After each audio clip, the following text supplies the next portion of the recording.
সাল্লাল্লাহু আলাইহি সাল্লাম পৃথিবীতে আগমনের পূর্বে রোমান, পার্সিয়ান ও খ্রিস্টাব্দ ক্যালেন্ডার চালু ছিল, যেটা আমরা পালন করি যে ইংলিশ ক্যালেন্ডার।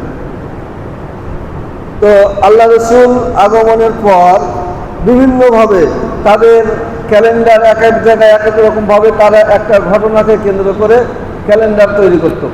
ওই ক্যালেন্ডার অনুযায়ী হিসাব করতে অমুক ঘটনা থেকে অমুক ঘটনা এতদিন পর্যন্ত, এত বছর পর্যন্ত হয়েছে। বিশ্বনবী মুহাম্মদ রাসূলুল্লাহ সাল্লাল্লাহু আলাইহি সাল্লাম হিজরি নববর্ষের গণনা শুরু হয়েছে। এখানে কিছু উলামায়ে ইকরাম পরামর্শ দিয়েছেন, মতামত দিয়েছেন যে আল্লাহ রসুলের জন্ম তারিখ থেকে হিজরি সনের গণনা শুরু। আবার অনেকের মতামত হচ্ছে আল্লাহ রসুল বিশ্বনবী মুহাম্মদ রাসূলুল্লাহ সাল্লাল্লাহু আলাইহি সাল্লাম মক্কা থেকে মদিনায় যখন হিজরত করে যান তখন থেকে হিজরি সন মানে হিজরতের সন এইখান থেকে গণনা শুরু হয়েছে। হিজরি সন সম্পূর্ণটা নিয়ন্ত্রিত হয় চাঁদের সাথে। কিসের সাথে? চাঁদের সাথে। চাঁদ অনুযায়ী হিজরি সন হয়। হিজরি সনের গড়ান মাস হচ্ছে 29, 29.5, 29 আর 30। আরবি মাস 31 হয় না, 29 হয় আর 30 হয়। গড়ানে যায় হয় 31, নাকি 29.5। 29.5কে প্রতিদিন আমরা দেখছি বাংলার যে হিসাব আর ইংরেজির হিসাব, প্রতি বছর 10 দিন করে রোজা আগাইতেই থাকে। এই জন্য রোজা ঘুরতেই থাকে, চাঁদ ঘুরতেই থাকে, সেহেতু রমাদানও ঘুরতে থাকে। আমরা ছোটকালে শীতের সময় রোজা করেছি, প্রচণ্ড শীত, বাইরে বের হয়ে কিছু দেখা যায় না, 6টার সময় ভাত খেয়েছি। এখন আবার আমরা জুন জুলাই মাসে রোজা রেখেছি, এখন আবার রোজা রাখছি, এই ছোটোর দিকে যাচ্ছে আস্তে আস্তে। আল্লাহ যদি হায়াত দেন, আয়ু দেন, তাহলে হয়তো আবার শীতে রোজা পাবো, কিন্তু আবার গ্রীষ্মকালে রোজা পাবো এইরকম আশাটা খুবই কঠিন আমাদের জন্য। কি কথা, তাই না? আবার শীতে যদি গ্রীষ্মকালে যদি রোজা আসে অনেক দিন সময় লাগবে, এতদিন যে বেঁচে থাকবো এটা মানে আশা করা খুব কঠিন। তবে শীতের আশা করা যায় যদি আল্লাহ রাব্বুল আলামিন আয়ু দিয়ে রাখেন। সম্মানিত উপস্থিতি, তো যাই হোক, এভাবে হিজরি সন শুরু হলো। এই হিজরি সনের প্রথম মাসের নাম কি বললাম? হ্যাঁ, মুহররম। অন্তত মুসলমান হিসেবে তো এই মাসটা নাম মুখস্থ রাখবো। হিজরি সনের প্রথম মাসের নাম মুহররম। সবাই বলি হিজরি সনের প্রথম মাসের নাম মুহররম। এই মুহররম মাস পৃথিবীর ইতিহাসের সবচাইতে গুরুত্বপূর্ণ একটা মাস। এই মুহররম মাসের শুরুতে, পৃথিবীর শুরুতে যা হয়েছে, মুহররম মাসে পৃথিবীর শেষেও তাই হবে। এই পৃথিবী সৃষ্টি করেছেন কখন? মুহররম মাসের 10 তারিখ। আনুষ্ঠানিক পৃথিবীর সৃষ্টি হয়েছে মুহররম মাসের 10 তারিখ। আবার পৃথিবী শেষ হবে, কিয়ামত হবে মুহররম মাসের 10 তারিখ। যেদিন পৃথিবীর সৃষ্টি হয় সেই দিনটা ছিল মুহররম মাসের 10 তারিখ শুক্রবার। যেই দিন এই পৃথিবী ধ্বংস হবে সেদিনও মুহররম মাসের 10 তারিখ শুক্রবার হবে। আবার আল্লাহ রাব্বুল আলামিন এই সামনে যে মুহররম পড়ছে সেই দিনে পড়বে শুক্রবার। এই যে মাসে, যে মুহররম মাসের 10 তারিখ, সেদিনে পড়বে শুক্রবার। এই মুহররম মাসে নূহ আলাইহিস সালাম প্লাবন হয়েছিল না? নূহ আলাইহিস সালামের সময় সারা পৃথিবী সব ডুবে গেছিল। আল্লাহ রাব্বুল আলামিন বলছেন, আমি জোড়ায় জোড়ায় প্রাণীগুলোকে বাঁচিয়ে রেখেছিলাম। জোড়ায় জোড়ায় প্রত্যেকটা প্রাণী এক জোড়া করে বেঁচেছিল। ওই সময় একজন বুড়ি ঈমান এনেছিল নূহ আলাইহিস সালামের প্রতি, তাকে ভুলে গিয়েছিলেন। নূহ আলাইহিস সালামের প্রতি ঈমান আনার পরেও তাকে নূহ আলাইহিস সালাম ভুলে গিয়েছিলেন। কিন্তু ওই প্লাবন থেকে বাঁচিয়ে দিয়েছিলেন কে? আল্লাহ রাব্বুল আলামিন। নূহ আলাইহিস সালাম যখন ওই বুড়ির বাসার সামনে যান, যে দেখছেন তিনি জীবিত অবস্থায় কাজ কাম করছে, ঘুরছে ফিরছে, আল্লাহ রাব্বুল আলামিনকে বললেন, হে আল্লাহ, এই পৃথিবীর সব ডুবে শেষ, কেউ বেঁচে নাই, এই বুড়ি মা কিভাবে বেঁচে থাকলো? আল্লাহ রাব্বুল আলামিন বললেন, হে নূহ, তুমি ভুলে যেতে পারো, কিন্তু আমি আল্লাহ রাব্বুল আলামিন আমার বান্দিকে ভুলে যাইনি। জোরে বলে সুবহানাল্লাহ। তাহলে আল্লাহ রাব্বুল আলামিনের প্রতি যদি আমাদের ঈমান থাকে শক্ত, সঠিক, তাহলে হাজারো বিপদে পানির মাঝেও বাঁচিয়ে রাখতে পারেন কে? আল্লাহ রাব্বুল আলামিন। সম্মানিত উপস্থিতি, এই নূহ আলাইহিস সালামের প্লাবন থেকে যেদিন উদ্ধার হয়, বেঁচে যান, সেই দিনটাও ছিল মুহররম মাসের 10 তারিখ, শুক্রবার। মূসা আলাইহিস সালাম মিশরে ছিলেন, ফিরআউনের কবল থেকে যেদিন মুক্তি পেলেন মিশর থেকে, সেই দিনটা ছিল মুহররম মাসের 10 তারিখ, শুক্রবার। ফিরআউনের ধ্বংসের দিনটা ছিল মুহররম মাসের 10 তারিখ, শুক্রবার। কি কথা বুঝতে পেরেছেন? তাহলে আরো ঘটনা আছে, আগামী জুম্মায় বলবো। আমি কয়েকটি কথা বলে আমি মূল আলোচনায় যাই। তাহলে মুহররম মাসে এই পৃথিবীতে সবচাইতে অলৌকিক ঘটনাগুলো ঘটেছে। মুহররম মাস হচ্ছে পৃথিবীর ইতিহাসে সবচাইতে পরিচিত এবং গুরুত্বপূর্ণ মাস। এই মাসে আমাদের সমাজে এক সময় প্রচলিত ছিল, সবাই পালন করত, হুজুরেরাও পালন করত। আমরা এখানে যারা মুরব্বী আছেন দেখেছেন, আমরা অতটা দেখিনি, তারপরে কিছু দেখেছি, মনে আছে। তাজিয়া মিছিল হতো না? তাজিয়া মিছিল হতো। আপনার এই তাজিয়ার জায়গা আমাদের গ্রামে আছে, ছোট চকে আছে, আপনাদের এখানে আছে। এরপরে এইদিকে কি খারবলা না কি বলে, এইদিকে যেতে লাগে, দেবীনগর যেতে লাগে, ওখানে আছে। আবার কারবলা মোড় আছে, আবার অনেক অনেক এই কয়েকটা জায়গায় ছোটতে গেছি। তখন আমি 1, 2, 3-তে পড়ি, তখন এই বড়দের সাথে, ক্লাসের বড়গুলোর সাথে ঘুরতে গেছি, এগুলো মনে আছে। ওই সময় দেখা গেছে তাজিয়া মিছিল হয়েছে না? ব্যাপক হারে হয়েছে। হুজুরেরাও করেছে না, করেনি? হ্যাঁ, হুজুরেরাও করেছে। ওই তাজিয়া মিছিলে সরকারের একটা অনুমোদন ছিল, রাস্তা দিয়ে যাওয়ার সময় ওই তাজিয়ার শরীরে যদি কোনো কিছু ডাল বা কোনো কিছু আটকে, তাহলে সেটা কি করতো? কেটে ফেলে দিত। মনে করতো যে এটা হচ্ছে খুব সওয়াবের কাজ। কিসের কাজ? সওয়াবের কাজ। একটু ঠেকলে হয়। আমি নিজে দেখেছি, একটা গাছের কথা আমার স্মরণ আছে, তাজমিয়ার বাড়ির সামনে পশ্চিম দিকে একটা খেজুরের গাছ ছিল, বুঝছে মানে যে ছোট কালকার ঘটনা, খেজুরের গাছ ছিল। তা আমার দাদা সাথে করে নিয়ে যাচ্ছে, খেজুরের গাছটা এইদিকে হেলেছিল রাস্তার দিকে, মিনিটের মধ্যে গাছটা কেটে ফেলে দিয়ে ওখান থেকে নিয়ে গেল। কিন্তু দেখেন, এই কাজগুলো এক সময় করেছে মুসলমানেরা, আলেম ওলামারা করেছে, তারা বুঝেনি। বিশ্বনবী মুহাম্মদ রাসূলুল্লাহ সাল্লাল্লাহু আলাইহি সাল্লাম বলেছেন, জিহাদের ময়দানে যুদ্ধ চলছে, জীবন বাঁচা না বাঁচা সমান।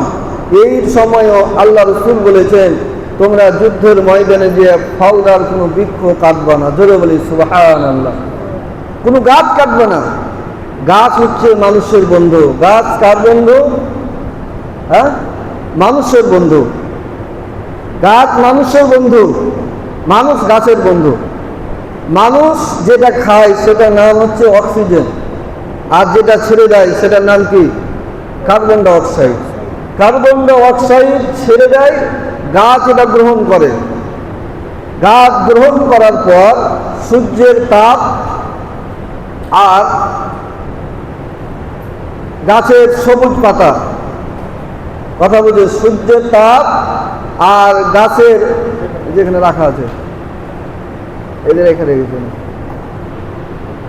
সূর্যের তাপ আর গাছের সবুজ পাতা, এই দুইটা মিলে রন্ধন ক্রিয়ার মাধ্যমে একটা সৃষ্টি হয়, যেটা বলে ক্লোরোফিল। গাছের ক্লোরোফিল না হলে গাছের পাতা সবুজ হবে না।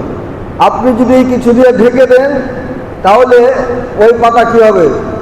হলুদ হয়ে যাবে। সূর্যের তাপ আর এই গাছের সবুজ পাতা দুইটাতে মিলিয়ে আপনার এই কার্বন ডাই অক্সাইডকে সে গ্রহণ করে মুহূর্তের মধ্যে অক্সিজেন বানিয়ে ছেড়ে দিচ্ছে। জোরে বলি সুবহানাল্লাহ। আর এই অক্সিজেন আমরা খেয়ে বেঁচে আছি। সম্মানিত উপস্থিতি, তাহলে আমরা যে গাছ কাটছি, গাছের সাথে আমরা দুশ্মনী করছি, তাই না? গাছ কেটে আমরা গাছের ক্ষতি করছি না, আমরা আমাদের নিজেদেরই ক্ষতি করছি। আল্লাহ রসুল বলেছেন তোমরা বেশি বেশি করে গাছ লাগাও। আল্লাহ রসুল বলেছেন যে যদি তোমরা জানতে পারো কালকে কিয়ামত হয়ে যাচ্ছে বা আজকে কিয়ামত হয়ে যাবে, তাহলে তোমার কাছে যদি কোনো একটা বিচি থাকে সেই বিচিটা তুমি লাগাইয়ে দাও, এই বিচিটা তোমার জন্য সদকায়ে জারিয়া হয়ে যাবে। জোরে বলি সুবহানাল্লাহ। একটা ফলদার গাছ আমরা যদি লাগাই, ওই গাছের নিচে যারা ছায়া পাবে, ওই গাছের ফল যারা খাবে, পশু পাখি যারা বসবে, পশু পাখি যে ফল খেয়ে তার জীবিকা নির্বাহ করবে, এই সবগুলো হয়ে যাবে সদকায়ে জারিয়া। জোরে বলি সুবহানাল্লাহ। তাহলে আমরা প্রত্যেকের গাছ লাগানোর প্রবণতা বৃদ্ধি করব। আজকে তো সমানে গাছ কাটা হচ্ছে। গাছ কাটার কারণে আজকে সারা পৃথিবীর তাপদাহ অতিরিক্ত হয়ে গেছে। এই যে গরম, এমন একটা গরম গেল, শরীরে পানি ঢালছি, উপরের পানি নিচে যাওয়ার সাথে সাথে উপর দিক ভিজে ঘেমে শেষ। কথা ঠিক না? এইটা তাপমাত্রা অতিরিক্ত হওয়ার কারণই হচ্ছে আমরা গাছগুলোকে কেটে সব শেষ করে দিচ্ছি। এই এলাকায় কত গাছ ছিল, বাগান ছিল, আজকে আছে? নাই। এমনি কাটছি, কোনো কারণও নাই, গাছ কেটে ফেলে দিচ্ছি। অথচ গাছ আপনাকে আমাকে বাঁচিয়ে রেখেছেন, গাছ মানুষকে বাঁচিয়ে রেখেছেন। কার্বন ডাই অক্সাইড যদি অতিরিক্ত হয়ে যায় আর অক্সিজেন যদি কমে যায়, আপনার স্বাভাবিক জীবনযাপন করা কষ্টকর হয়ে যাবে। আমরা গ্রামে যে বসবাস করছি, যে কার্বন ডাই অক্সিজেন ব্যবহার করছি, শহরে যত যাবেন আপনি বুঝতে পারবেন যে অক্সিজেনের কত অভাব শহরে। আপনি স্বাভাবিক নিঃশ্বাস নিতে পারবেন না। তাহলে আমরা আমাদের সমাজে বেশি বেশি করে গাছ লাগানোর প্রবণতা করব। আল্লাহ রাব্বুল আলামিন সবাইকে তৌফিক দান করেন, সকলে আল্লাহুম্মা আমিন। সম্মানিত উপস্থিতি, এক সময় ছিল তাজিয়া, এখনো শিয়ারা করে। ইরানে এটা পালিত হয়, শিয়ারা এটা করে। এই তাজিয়া আবিষ্কার হলো কিভাবে? আল্লাহ রসুল বিশ্বনবী মুহাম্মদ রাসূলুল্লাহ সাল্লাল্লাহু আলাইহি সাল্লামের ওফাতের পর আবু বকর, ওমর, ওসমান তিনজন খিলাফত স্বাভাবিকভাবে পরিচালিত হয়েছে। চতুর্থ খলিফা হযরত আলী রাদিয়াল্লাহু তাআলা আনহুর সময় আমিরে মুআবিয়ার সাথে সংঘর্ষ বাধে খিলাফত নিয়ে। আলী রাদিয়াল্লাহু তাআলা আনহু বলেছিলেন, আলীকে বলা হয়েছিল জ্ঞানের দরজা। আলী রাদিয়াল্লাহু তাআলা আনহু বলেছিলেন, ওমরও স্বাভাবিক শাসন করেছেন, আবু বকর করেছেন, ওসমান করেছেন, আমি আলী শাসন আমল এসে যে বিশৃঙ্খলা দেখা দিয়েছে, আমি আলীর পাশে যদি আরেকজন আলী থাকতো তাহলে বিশৃঙ্খলা থাকতো না। আলী রাদিয়াল্লাহু তাআলা আনহু যে বিচক্ষণতা, আজকেও পৃথিবীতে নতুন নতুন আবিষ্কার করে মেশিন দিয়ে যে জিনিসটা ধরছে, আলী রাদিয়াল্লাহু তাআলা আনহুর সময় কোনো যন্ত্র ছিল না, কোনো মেশিন ছিল না। ওই সময় আলী রাদিয়াল্লাহু তাআলা আনহু ওই মেশিন, ওই যন্ত্রের পরীক্ষা নিরীক্ষা করে তিনি রায় দিয়েছেন। একজন মহিলা গেলেন আলী রাদিয়াল্লাহু তাআলা আনহুর কাছে, সে বললেন যে অমুক ব্যক্তি আমাকে ধর্ষণ করেছে, অমুক ব্যক্তি আমাকে ধর্ষণ করেছে। এখন ধর্ষণ করেছে, দুজন সাক্ষীও নিয়ে এসছে। এখন সাক্ষী নিয়ে আসার পর ধর্ষণ করেছে এই কথা বলার পর আর কি কিছু থাকে? থাকে না। কিন্তু আর একটা পয়েন্ট থাকে, সেটা হলো মেডিকেল। প্রত্যেকটা ধর্ষণের মামলা করার সময় মেডিকেল সার্টিফিকেট আবশ্যক। আপনি যে কোনো মামলায়, মারামারি মামলা যাবেন, আপনার মেডিকেল সার্টিফিকেট লাগবেই। মেডিকেল সার্টিফিকেটে যেটা দিবে আপনার মামলা সেইভাবেই চলবে। তো একজন নারী ধর্ষিত হওয়ার পর পুলিশের কাছে অভিযোগ দেওয়ার সময় পুলিশ প্রথম কাজটা করে ওই মেয়েকে মেডিকেল করার ব্যবস্থা করে। মেডিকেল করে পরীক্ষা করে বুঝে যে আসল সে ধর্ষিত হয়েছে কিনা, কোন পুরুষ দ্বারা ধর্ষিত হয়েছে, এই সকল বিষয় মেডিকেল করার পর ওই রিপোর্ট কোর্টে গেলে বিচার হয়। আলী রাদিয়াল্লাহু তাআলা আনহু সে সময় এই মেডিকেলের সিস্টেম ছিল না, কথা বুঝেন। আলী রাদিয়াল্লাহু তাআলা আনহু বলছেন যে আচ্ছা তোমাকে যে ধর্ষণ করেছিল তখন সে কোন পোশাকটা পরেছিল? তখন সে তার একটা নুঙ্গিকে নিয়ে এসে আলী রাদিয়াল্লাহু তাআলা আনহুর সামনে দিয়ে দিলেন। আলী রাদিয়াল্লাহু তাআলা বলছেন ঠিক আছে, এটা পরীক্ষা করা লাগবে যে আসলে সে ধর্ষণ করেছে কিনা। আলী রাদিয়াল্লাহু তাআলা আনহু বললেন পানি গরম করো। পানি গরম করলেন, পানি গরম করে ওই লুঙ্গিটাকে পানিতে ছেড়ে দিলেন। গরম পানিতে ছেড়ে দেওয়ার পর কি ঘটনা হলো? ঘটনাটা হচ্ছে যে ওই মেয়েটা ওই পুরুষকে অপমানিত করার জন্যে, ক্ষতি করার জন্যে ধর্ষণের নাটক সাজিয়ে লুঙ্গিতে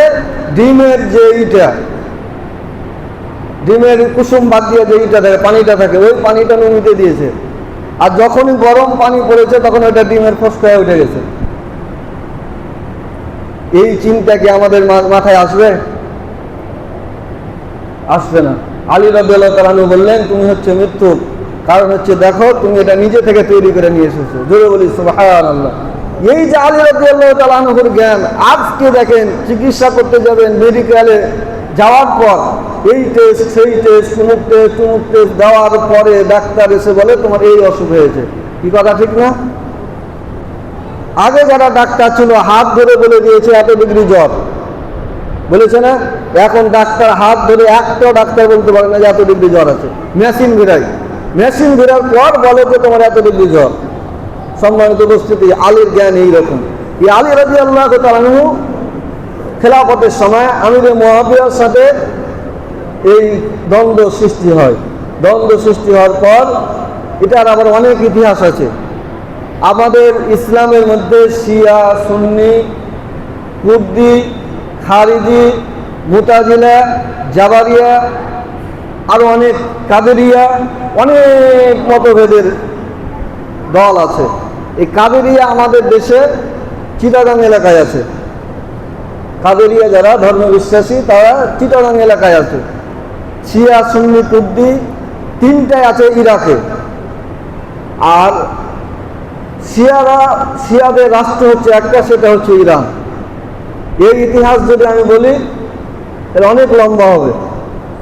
এই শিয়া, সুন্নি আর কুর্দি, শিয়া ভাগ হয়ে গেল। আলী রাদিয়াল্লাহু তাআলা মুআবিয়া রাদিয়াল্লাহু তাআলা আনহুর সাথে যে যুদ্ধ হয়েছিল সিফফিনের যুদ্ধ, এই যুদ্ধের পরে ভাগ হয়ে গেল। এক দল এলো খারিজি, ওরা বের হয়ে গেল। আর শিয়ারা আলী রাদিয়াল্লাহু তাআলা আনহুকে খলিফা হিসেবে মেনে নিল। তারা আজ পর্যন্ত বলে কি যে আলী হচ্ছেন ইসলামের খলিফা। আলীকে তারা মানে, প্রত্যেকটা কাজে তারা আলীকে মানে। তা আলী রাদিয়াল্লাহু তাআলা আনহু এবং মুআবিয়া রাদিয়াল্লাহু তাআলা আনহু বিদায়ের পর, মুআবিয়া রাদিয়াল্লাহু তাআলা আনহু বিদায়ের পর এই পৃথিবীর খেলাফতের দায়িত্ব নিয়েছিল তার ছেলের নাম কি? ইয়াজিদ নিল, মুআবিয়ার ছেলে ইয়াজিদ। এই ইয়াজিদ ক্ষমতা গ্রহণ করল, তখন ইমাম হাসান এবং হোসাইনের সাথে দ্বন্দ্ব বেঁধে গেল। আমাদের সমাজে প্রচলিত আছে ক্ষমতার দ্বন্দ্ব, যে আলীর ছেলে প্রধান হবেন আর আমিরে মুআবিয়ার ছেলে প্রধান হবে। এই ক্ষমতা দ্বন্দ্ব নিয়ে তাদের গণ্ডগোল বেঁধে গেল। আবার বিষাদ সিন্ধু, মীর মোশাররফ হোসেনের লেখা একটা বই, বিষাদ সিন্ধুতে উপস্থাপন করা হয়েছে ইমাম হোসাইনের সাথে আর ইয়াজিদের সাথে দ্বন্দ্ব হয়েছে মূলত নারীকে নিয়ে। যারা বিষাদ সিন্ধু করেছে মীর মোশাররফ হোসেনের, ওখানে লেখা আছে এই ঘটনা। এই বিষাদ সিন্ধু পড়ে আমরা আলীর হুসাইনের সেই কারবালার ঘটনা পড়ে আমরা ওই তাজিয়া মিছিল করি না, করি না? হ্যাঁ, ওই আলী হুসাইন রাদিয়াল্লাহু তাআলা আনহুর মাথাকে বর্ষার উপরে নিয়ে গোটা বসরা নগরী ঘুরালছেন। আজও আমাদের সমাজে ওই রকম লাঠিতে করে কিছু বেঁধে একসাথে লোক গোটা এলাকায় ঘুরতো মহরম মাসে, কথা ঠিক না? ঠিক ঘুরতো না? আমরা না বুঝে এলে করতাম, দরগাতে মানত করতাম। আর তাজিয়া করা তো মহৎ কাজ, যার যা বাঁশ কাজ যা আছে গোটা গ্রামে চাল ডাল তুলে একবারে একাকার অবস্থা, গোটা গ্রামে ধুমধাম ব্যাপার ছিল না? ছিল না? ছিল না? এই বর্ষার মাথাতে ইয়াজিদ ইমাম হুসাইনের মাথা যখন তার সামনে নিয়ে আসে, তার পায়ের নিচে দেয়, ওই ইয়াজিদ ওই মাথাটাকে মাথায় হাতে নিয়ে তরবারির মাথাতে নিয়ে গোটা শহর ঘোরার ব্যবস্থা করেছিলেন। কত নির্মম নিষ্ঠুরতা এই কাজ করেছিল, আর সেই কাজটিকে আমরা আজকে মুসলমানেরা করেছি। এই লাঠি খেলা ছিল, ছিল না? ছিল না? লাঠি খেলা, তরবারি নিয়ে বিভিন্ন নিয়ে ছিল না? এই যে খেলা ওই সময়ে ছিল কি তরবারির খেলা ছিল, ওই খেলাকে তারা খেলাধুলা করেছে। ওই তরবারির যে খেলা, আমরা ইয়াজিদ বাহিনী না হুসাইন বাহিনী যারা আমরা যে ওই সময় এগুলো করেছি বলতে পারবো? হ্যাঁ, বলতে পারবো না। আমরা করেছি, না বুঝে করেছি। ওই সময় আমরা না বুঝে করেছি। লাঠি খেলা অনেক হতো, ঢোল পিটায়, প্রত্যেক মুসলমানের বাড়িতে ঢোল ছিল না? ছিল না? ছিল। এই মহরম মাস দেখেন, আল্লাহ রসুল আসলে মহরম মাস আসলে ভয়ে ভীত হয়ে যেত, না জানি কিয়ামত হয়ে যায়, না জানি কিয়ামত হয়ে যায়। আর আজকে আমরা মহরম মাস আসলে উল্লাস করি, কথা ঠিক না? ঠিক। এই যে 10ই মহরম আসছে, কারবালার যে মোড়, এই কারবালার মোড়ে মেলা লাগবে না? লাগবে না? হ্যাঁ, লাগবে। এই কারবালা মোড়ে মেলা মুসলমানের না হিন্দুদের? হ্যাঁ, মুসলমানেরা এটা করছে, যাইয়া দেখবেন ঠেল সহা যায় না। যেই কারবালার প্রান্তর ইমাম হুসাইন ইসলামকে জিন্দা করার জন্য নিজের জীবন বিলিয়ে দিল, আজকে ওই দিনটাকে আমরা পালন করি মেলা পালন দিয়ে। এই যুদ্ধ কেন লেগেছিল, কিভাবে লেগেছিল, আগামী দিনে আলোচনা করবো ইনশাআল্লাহ। কিন্তু এই যে আমরা ইমাম হুসাইনের জীবন দান করলো, যেদিন মৃত্যুবরণ করলো, সেই দিনে কোনো মেলা মিষ্টি ক্ষীর বিতরণ করা কোনো অবস্থায় জায়েজ হবে না। কারণ হচ্ছে সেই মৃত্যুটাকে আমরা উপহাস করছি। আজকে আমরা মুসলমান আমাদের সংস্কৃতিকে হারিয়ে দিয়ে অপসংস্কৃতি আমাদের সমাজে বিরাজমান করছে। আজকে সারা বিশ্বে দেখেন একটা বিষয় হচ্ছে, সারা বিশ্বে, সেটা নাম কি? বিশ্বকাপ ফুটবল হচ্ছে না? হচ্ছে না? হ্যাঁ, বিশ্বকাপ ফুটবল হচ্ছে। বিভিন্ন দেশের পতাকা নিয়ে বাংলাদেশের পতাকাকে ছোট্ট করে একটা মাথাতে টেঙে দিল, আর বিভিন্ন দেশের পতাকাকে নিয়ে ঋণ করে জমি বেচে গরু বেচে মাইলকে মাইল লম্বা করে পতাকা তৈরি করছে না? করছে না? করছে না? এটির কি ভালো জিনিস? ভালো? মুসলমান অন্যের সংস্কৃতি লালন করতে পারে না। আজকে আমরা যে দলগুলোর আমরা জার্সি গায়ে দিচ্ছি, যে দলগুলোর পতাকা টাঙছি, যে দলকে সাপোর্ট করে হাজার হাজার টাকা খরচ করছি, ওই দেশ ওই দল আদৌ মুসলমানের পক্ষে নয়, তারা মুসলমানের বিপক্ষে। আমাদের মা বোনদের ফিলিস্তিনদেরকে মেরে মেরে শেষ করে দিচ্ছে, ওই আর্জেন্টিনা ইসরায়েলকে সহযোগিতা করছে। আর আমরা ওই আর্জেন্টিনাকে সাপোর্ট করে গায়ে পতাকা জড়িয়ে রাস্তায় মিছিল করছি, কথা ঠিক না? ঠিক। রাত্রি 2টা 3টার সময় উঠে আর্জেন্টিনার ব্রাজিলের খেলা দেখাই লাগবে। আছে না? নাই? আছে। নামাজ পড়ে না, নামাজ পড়ে না একক। ফুটবল খেলা যেদিন থেকে শুরু হয়েছে রাত্রে খেলা হচ্ছে 4টার সময়, না? 4টার সময়। ফজরের সময় যখন আসি, যেখানে যেখানে দেখি ওয়াইফাই, ছেলেরা ওই জায়গায় বাইরে বসে মশা মারছে এভাবে আর ফুটবল খেলা দেখছে, বাড়ি থেকে বের হয়ে আসে। এই যে এখানেও প্রেসের এখানে দেখি অনেকগুলো ছেলে, যেদিন যার সাপোর্টের দল থাকে ওখানে বসে বসে খেলা দেখে। আপনারা যারা ফজরের নামাজ পড়তে এসেছেন দেখেছেন। দেখেন, আর্জেন্টিনা হচ্ছে সমকামী, আর্জেন্টিনা, ব্রাজিল, এরা সব সমকামীর দল। সমকামী বুঝেন? হ্যাঁ, সমকামী হচ্ছে ছেলে ছেলে বিবাহ করে, মেয়ে মেয়ে বিবাহ করে। ওরা ছেলে ছেলে সংসার চালায়, ছেলে ছেলের সাথে থাকে, মেয়ে মেয়ের সাথে থাকে, ছেলে মেয়ে বিবাহ হয় না। আল্লাহ রাব্বুল আলামিন সৃষ্টি করেছেন ছেলে আর মেয়ের বিবাহ হবে, কথা ঠিক না ঠিক? আর ওরা ছেলে ছেলে বিবাহ করে, তার মানে হচ্ছে আল্লাহর সিদ্ধান্তের সাথে তারা বিদ্রোহ ঘোষণা করেছে। শুধু তাই নয়, তাদের দেশের বিবাহ করার কোনো রীতি নাই, বিবাহ না করে জীবন পার করে দেয়, সংসার করে। কি কথা বুঝতে পেরেছেন? আজকে আমাদের দেশে যে বিটিএস সমকামী সংস্থা প্রত্যেকটা স্কুল কলেজে ব্যাপকভাবে ছড়িয়ে দিয়েছে। ছোট ছোট বাচ্চা, যেমন গার্লস স্কুলের বাচ্চাগুলো, 6-7 বাচ্চাগুলো দেখি রাস্তা দিয়ে যায়, বিটিএস এর গল্প করে আর যায়। এই বিটিএস এর গল্প তারা স্কুলে শিখেছে, কথা ঠিক না ঠিক? হ্যাঁ, এই বিটিএস হচ্ছে সারা বিশ্বে সমকামীকে ছড়িয়ে দেওয়া। আর সমকামী এমন জঘন্য পাপ, এমন জঘন্য অপরাধ, যে অপরাধের শাস্তি আল্লাহ রাব্বুল আলামিন কোরআনুল কারীমে বর্ণনা করেননি। সে অপরাধের একমাত্র শাস্তি হচ্ছে আল্লাহর গজবে শেষ করে দেওয়া। এই সমকামী জাতিকে আল্লাহ রাব্বুল আলামিন শেষ করেছিলেন। সেই জাতির নাম জানেন? হ্যাঁ, লূত আলাইহিস সালামের জাতিকে আল্লাহ রাব্বুল আলামিন এই সমকামীর অভিযোগে দুনিয়া থেকে গজব দিয়ে শেষ করে দিয়েছেন। আজ পর্যন্ত ওই সাগরের গভীরতা পৃথিবীর কোনো বিজ্ঞানী আবিষ্কার করতে পারেনি, যেটাকে বলা হয়েছে মৃত সাগর, এই সমকামীর অভিযোগে। এটা যদি ঘটনা বলি, অনেক লম্বা ঘটনা এবং অনেক খারাপ ঘটনা আছে। আল্লাহ রাব্বুল আলামিন ফেরেশতা পাঠাচ্ছেন লূত আলাইহিস সালামের বাড়িতে। ওই ফেরেশতাকে নিয়ে ওই লূত জাতি ওই ফেরেশতার সাথে সমকামিতা করার জন্য তারা ব্যতিব্যস্ত হয়েছিল। এই সমকামী জাতিকে আল্লাহ